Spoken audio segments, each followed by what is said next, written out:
Welcome to the all-new TM Sports Network, which will be bringing you preseason, postseason, and draft news. We're going to cover the ECAA 1, the ECAA 2, and also EFL, which is new to our broadcast.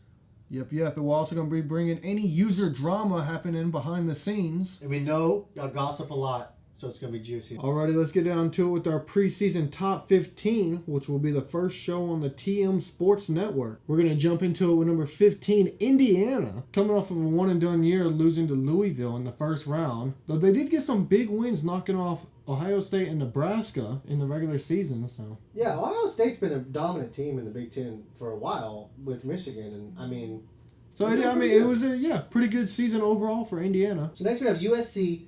They went one and done in the playoffs, and they lost to LSU in the playoffs.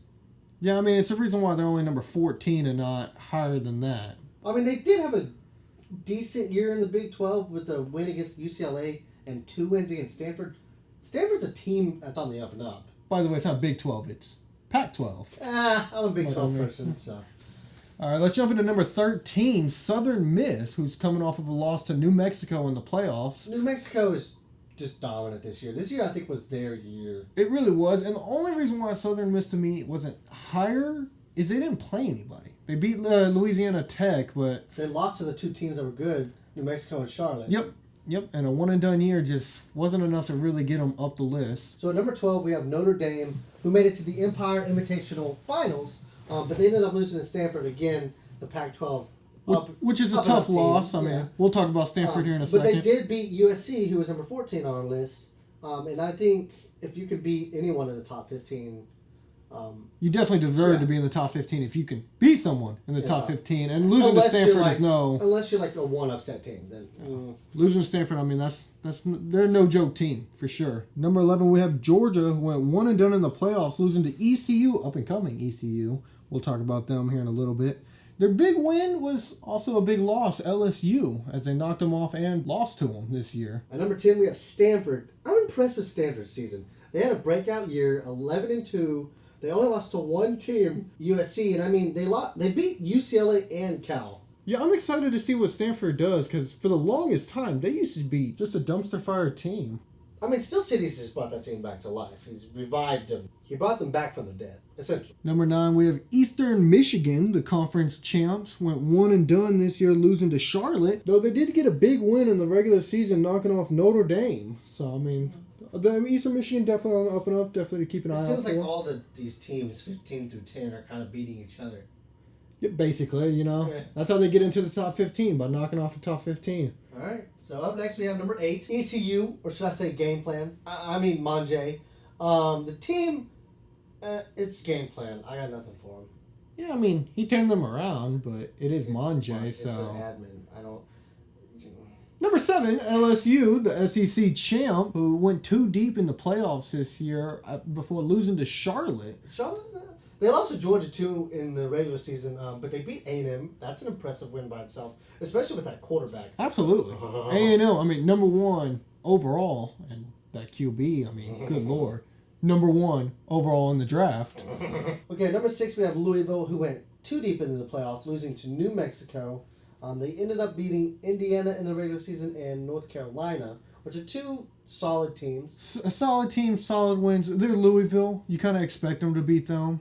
Yeah, and the New Mexico loss wasn't a big surprise. I was actually a little surprised at New Mexico, but I wasn't surprised at Louisville on that. No, they find ways to shoot themselves in the foot in the playoffs every year. So up next we have a top 5 kind of like little special on top of our top 15. It's kind of just to focus a little bit more in depth on our top 5 group. Alrighty, number 5, New Mexico, who's coming off of a loss to Charlotte in the semifinal game there. They surprised me this year. They always get close, but they never push. New Mexico to me was always number 3 in the Mountain West. They were always that 13. I think finally now they pushed past BYU. They're up there with Fresno as one of the top teams in the Mountain West. And they had some big wins this year, knocking off Louisville and Southern Miss. But they're just not on Fresno's level yet. Fresno's had down years though lately. I mean, Fresno hasn't been winning national championships. But I guess the that's expectation. just a down year if they don't win it. But I mean, Michigan, we'll get them in a little bit, but they're like 45-0 in the last like 3 years. I mean, they have a loss.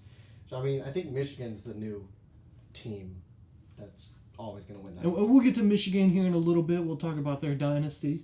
Let's jump into number 4, Fresno State. Speaking of the Devils. Speaking of them, Fresno State went too deep in the playoffs, losing in the second round to Texas A&M. have they gotten past the second round in like the last 3 years? Ooh, not too sure on that one. We'll have to look at that later, but we're sticking to Fresno State. They have beaten BYU, New Mexico, and Georgia Southern. That was their top wins this year. Losses including, well, Texas A&M. That's really the only big one. A&M's getting there. They're almost there. But they're not. A&M is close to finally winning that national championship. Talent. I mean, they're number one in talent, but there's other coaches that... I'm not saying he's a bad Michigan coach. And everything like that is just in their coaches. way. Speaking of Texas A&M, number 3, Texas A&M, who made it all the way to the semifinals this year before losing to Michigan, number 1 Michigan that is. They did have some big wins this year, beating Cal and Fresno. One downside with A&M is, though, they didn't even win their conference this year, losing to LSU during the season and LSU going to the championship game. Their kryptonite is LSU. I'll say they got to find a way to get past LSU and win the conference to me to be that top team in all of ECAA, really. But they do. They beat Fresno. They beat Cal. And they proved they are top 3 but for it's sure. LSU. But they gotta beat LSU, and then they gotta be the team who pushes past Michigan, in my opinion. If they want to be number 1 or number 2. I mean, is anyone going to pass Michigan? Well, we know one team who was close, and that's our number 2 team, Charlotte, who was the runners-up in the national championship game, losing to Michigan. Charlotte. They had a decent year, beating ECU, rising ECU. It hurts. And Southern Miss. It hurts that they have a weak conference.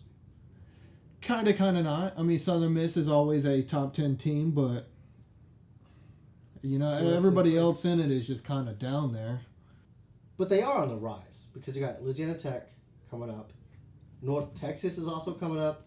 I mean, there's teams coming up, and they're still winning. And I will say, Charlotte also, they went out of their way to schedule ECU. I mean, that's a non-conference game that they beat them in earlier, and ECU at that time was ranked 16 in the nation, so they did try and make their schedule harder despite the bad conference they're in. Yeah. And as for the team who beat Charlotte, our number 1 team, Michigan. Any surprises there? Or? They haven't lost a game in 3 years, so. Yeah, I mean, 16-0 this year. They did it again. They got to be number 1 for sure. So when they lose, I think I'm gonna throw a party. I would say it's going to be interesting to see who finally beats them. Who's going to be the one? Is it going to be a Charlotte? Is it going to be an A&M? Is Fresno going to come back to the glory? Or is it going to be like a Texas State, kind of like a lower top 25 team? Probably not. But I mean, could it be a Louisville and LSU? A shocker, sleeper, top 10 team. Real quick, I'm going to go into the teams that just missed our cut on the top 15, as we have Cal, always a good team, Nebraska, Georgia Southern, and Ohio State. And Ohio State probably would have made it if they would have actually made the playoffs. So, I mean, those are all good teams, and we're not saying they missed the top 25. We're saying they missed the top 15. So I'd probably have Cal in the top 25. I'd probably have Nebraska in the top 25, along with Ohio State. We're just saying they missed the top 15. Yep. And we know, a lot of these teams are ranked, and we know people are going to start complaining about it. Which, I mean, if you complain, we have a complaint hotline. The trash can.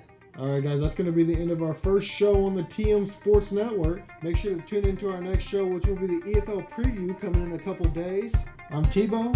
I'm Mason, and this is the TM Sports Network. Good night, San Diego. It's Sandy.